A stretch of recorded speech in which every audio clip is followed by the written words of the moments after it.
வணக்கம். இது நியூஸ் ஃபர்ஸ்டின் மதிய நேர பிரதான செய்தி. உங்களோடு இணைந்து கொள்ளும் நான் டில்ஷாட் தேவதாசன். முதலில் தலைப்புச் செய்திகள். 2014 ஆண்டு வாக்காளர் இடாப்பில் இன்றும் நாளையும் வாக்காளர்கள் தமது பெயரை பதிவு செய்து கொள்ள முடியும். பிரதி தேர்தல் ஆணையாளர் தெரிவிப்பு. நெடுந்தீவுக்கு அருகே விபத்துக்குள்ளான படகொன்றிலிருந்து காப்பாற்றப்பட்ட 4 இந்திய மீனவர்களும் போலீசாரிடம் ஒப்படைப்பு. தமிழகத்தின் முதலமைச்சராக ஓ பன்னீர்செல்வம் இன்று பதவியேற்கின்றார். இனி விரிவான செய்திகள். கெமிதிரிய திட்டத்தை நடைமுறைப்படுத்துமாறு வலியுறுத்தி நாட்டின் பல பாகங்களிலும் ஆர்ப்பாட்டங்கள் இடம்பெற்று வருகின்றன. இது தொடர்பான காட்சிகளை நியூஸ் ஃபர்ஸ்டில் எதிர்பாருங்கள்.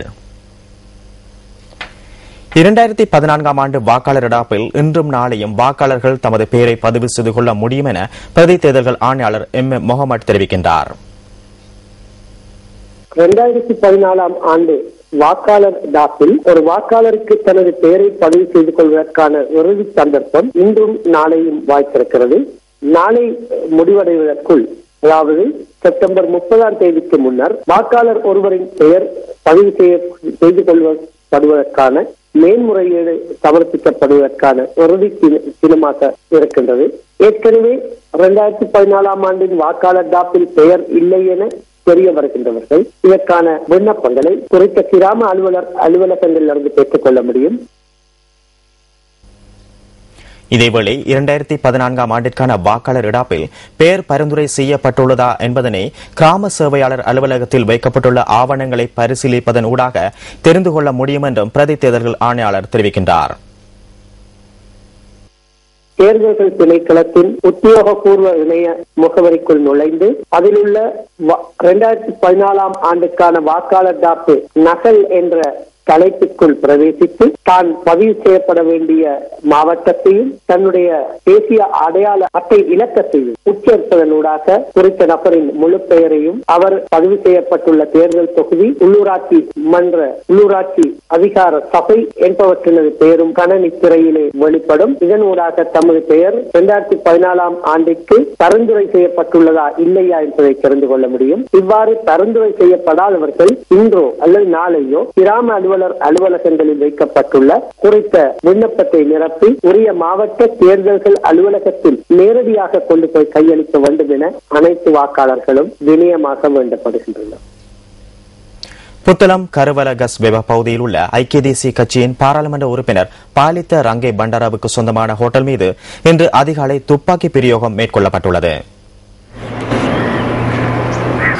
இந்த துப்பாக்கி பிரயோகத்தினால் ஹோட்டலின் கண்ணாடிகளுக்கு சேதம் ஏற்பட்டுள்ளதாக போலீஸ் ஊடக பிரிவு தெரிவித்துள்ளது. எவ்வாறாயினும் துப்பாக்கி பிரயோகத்தினால் அவருக்கு காயங்கள் ஏற்படவில்லை. இன்று அதிகாலை 3 மணி அளவில் இந்த துப்பாக்கி பிரயோக சம்பவம் இடம்பெற்றுள்ளதாக போலீசார் தெரிவித்துள்ளனர். சர்வதேச சிறுவர் தினத்தை முன்னிட்டு பஞ்சாயுத அமைப்பினால் ஏற்பாடு செய்யப்பட்ட சிறுவர் களியாட்ட நிகழ்வு பொறியியல் சேவை, வீடமைப்பு மற்றும் பொது வசதிகள் அமைச்சர் பிமல் வீரவன்ச தலைமையில் நேற்று நடைபெற்றது.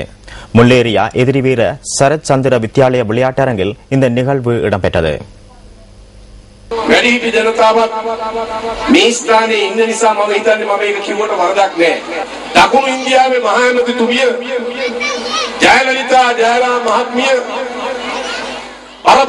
மூத்தவர்கள் இங்கு இருக்கின்றமையினால் நான் இதனை கூறுவதில் தவறில்லை என்று நினைக்கின்றேன். தமிழக முதல்வர் ஜெயலலிதா ஜெயராம் கடுமையான இளஞ்சிய ஊழல் குற்றச்சாட்டு நிரூபிக்கப்பட்டு சிறைக்கு அனுப்பப்பட்டுள்ளதுடன் முதலமைச்சர் பதவியும் அற்றுப்போயுள்ளது. அந்த ஜெயலலிதா அம்மையார் தான் வடக்கு மற்றும் கிழக்கு மாகாணங்களில் தமிழீழம் ஒன்றை உருவாக்குவதற்கான பொது வாக்கெடுப்பு ஒன்றை நடத்த வேண்டும் என்ற கருத்தை சர்வதேச சமூகத்திற்கு கொண்டு சென்றார். யுத்த குற்றம் தொடர்பில் தண்டனை வழங்கப்பட வேண்டும் என கூறுகின்றார். இதன்படி இந்த நாட்டுக்கு பல்வேறு வழிகளிலும் தீங்கு விளைவிக்க எண்ணுவோருக்கு நீண்ட நாட்களுக்கு செயற்பட முடியாது என்பதே இதன் மூலம் நமக்கு தெளிவாகின்றது. ஜெயலலிதா போன்றவர்கள் கச்சதீவை கைப்பற்றி தமிழ் புலம்பெயர்ந்தவர்களுடன் இணைந்து இந்த நாட்டுக்கு மேலும் மேலும் பல்வேறு வழிகளிலும் அழுத்தங்களை விடுத்தனர். இன்று அவரது பதவிக்கு என்ன நேர்ந்துள்ளது?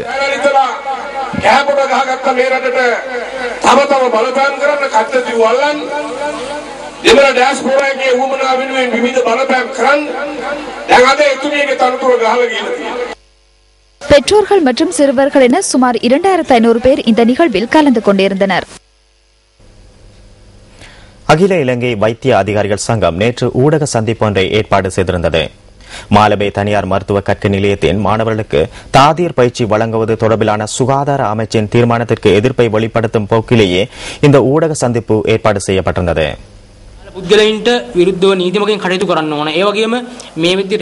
குறித்த நபர்களுக்கு எதிராக சட்டத்தினூடாக நடவடிக்கை எடுக்கப்பட வேண்டும். அது மாத்திரமன்றி இவ்வாறு ஏமாற்றப்பட்டுள்ள மாணவர்களுக்கும் பெற்றோர்களுக்கும் நட்டஈடு பெற்றுக் கொடுக்கப்பட வேண்டும். அவர்களிடமிருந்து பெற்றுள்ள சுமார் 70 லட்சம் பணத்திற்கு இவர்கள் தனியார் மருத்துவ பட்டத்தினை விற்பதற்கு தயாராகியுள்ளனர். அதனால் அவர்களுக்கு அந்த பணத்தை பெற்றுக் கொடுத்து சட்டத்தினூடாக நடவடிக்கை எடுக்கப்பட வேண்டும் என அரசாங்கத்தை வலியுறுத்துகின்றோம். அத்துடன் இது தொடர்பில் மருத்துவர்கள் மக்களுக்கு தொடர்ந்தும் அறிவுறுத்தப்பட்டு வருகின்றனர். தனியார் மருத்துவ கற்கை நிலைய மாணவர்களுக்கு அரசு வைத்தியசாலையில் பயிற்சிகளை வழங்குவதற்கு இடமளிக்கப் போவதில்லை என்பதை உறுதிப்படுத்துகின்றோம்.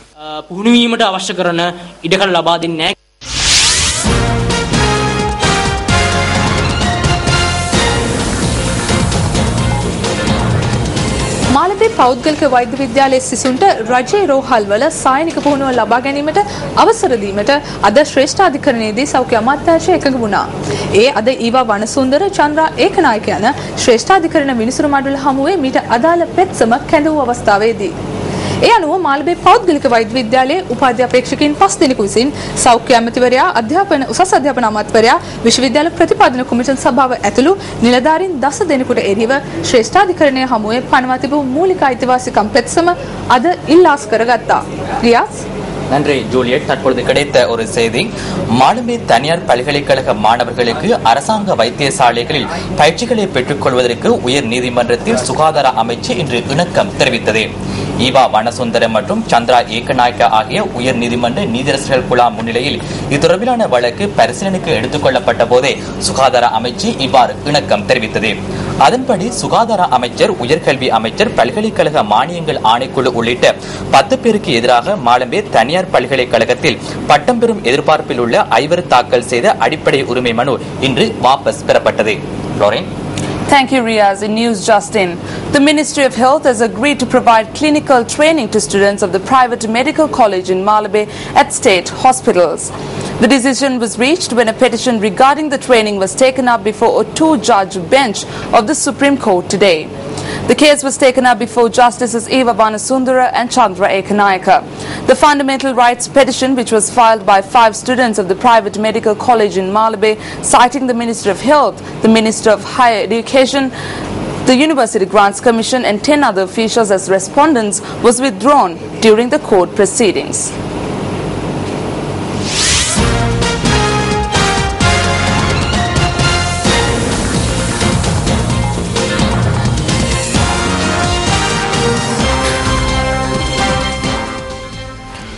முல்லைத்தீவு கல்யாணிபுரம் பகுதியில் தொல் பொருட்களை வைத்திருந்த 5 கைது செய்யப்பட்டுள்ளனர்.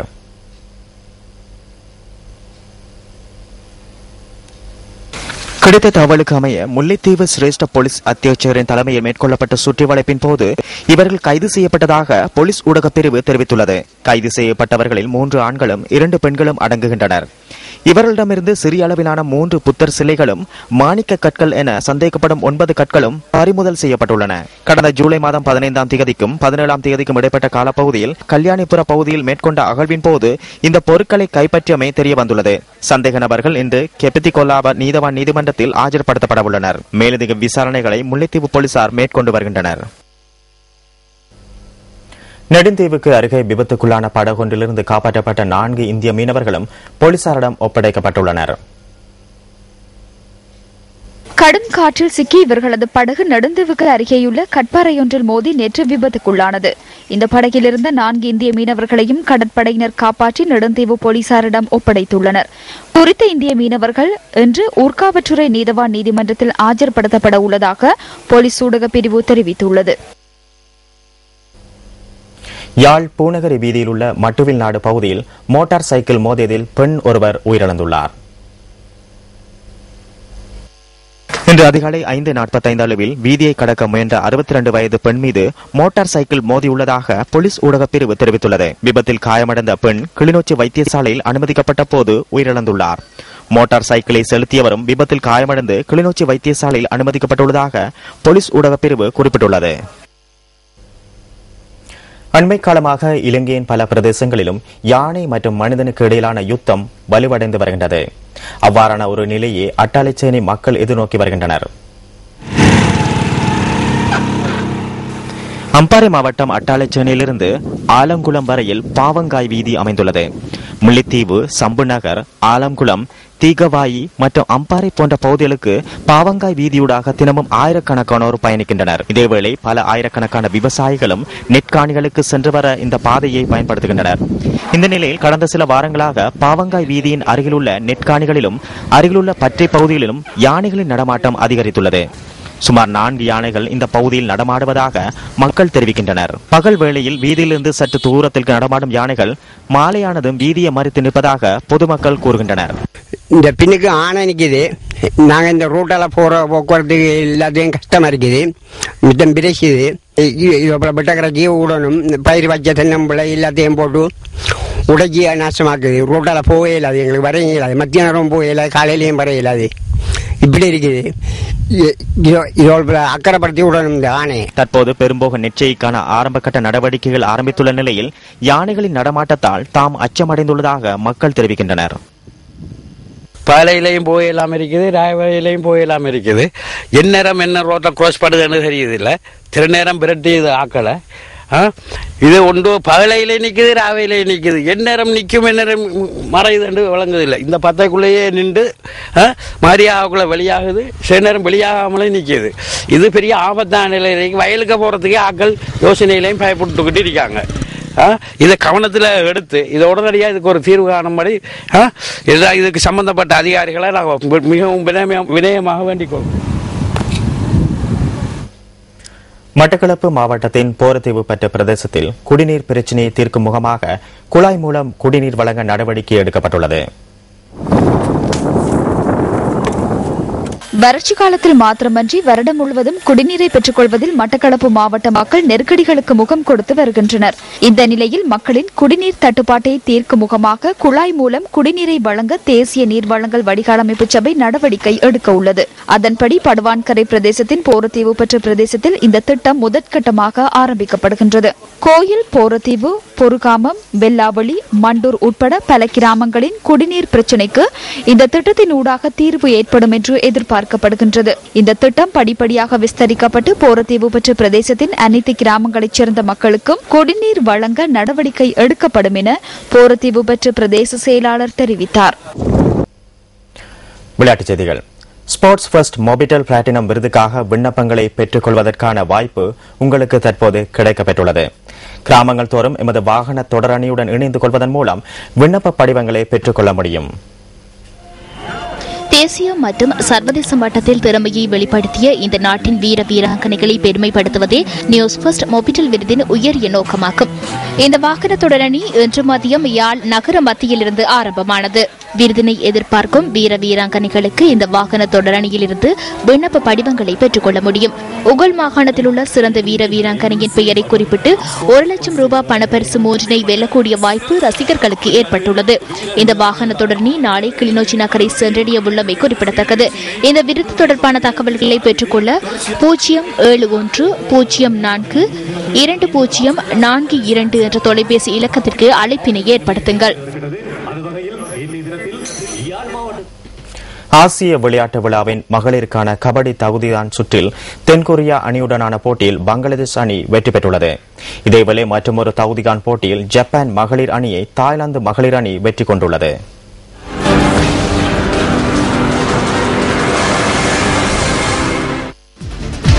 தென்கொரியாவின் இன்சாங் நகரில் இடம்பெற்று வரும் 17வது ஆசிய விளையாட்டு விழாவின் மகளிருக்கான தகுதிகான் கபடி போட்டிகள் சொங்டோ உலக அரங்கில் நடைபெற்று வருகின்றன.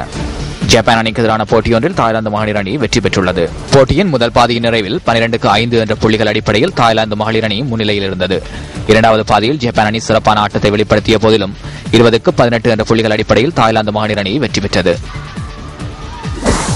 இதேவேளை மகளிருக்கான ஈட்டியெறிதல் போட்டியில் உஸ்பெகிஸ்தான் வீராங்கனை எகட்டெரினா ரானினா வெற்றி பெற்றுள்ளார். 49.5 மீட்டர் ஈட்டெறிந்து இவர் தங்கப்பதக்கத்தை சுகரித்தார். மற்றொரு உஸ்பெகிஸ்தான் வீராங்கனையான யூலியா டெரசோவா வெள்ளிப் பதக்கத்தையும் சீன தாய்பே வீராங்கனை வெண்கலப் பதக்கத்தையும் சுகரித்தனர்.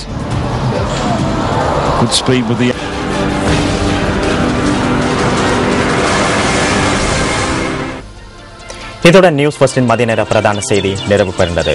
நியூஸ் ஃபர்ஸ்டின் மணித்தியாளர் செய்தியை 2:25க்கு எதிர்பாருங்கள். வணக்கம்.